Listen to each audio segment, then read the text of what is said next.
From within your Accommodation module in your CMS, click on the Settings button in the top right of the screen.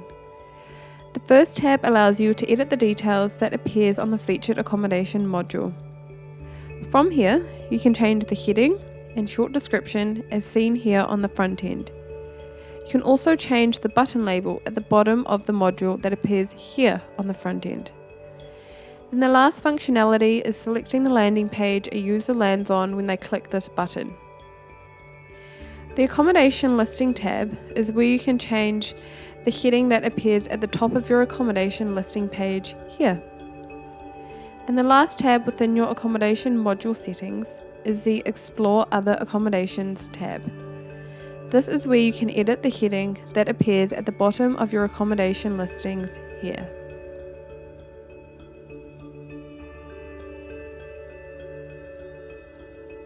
Thank you for watching.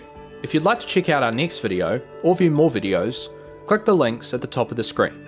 And don't forget to hit subscribe and turn the notification bell on so you won't miss any more future videos.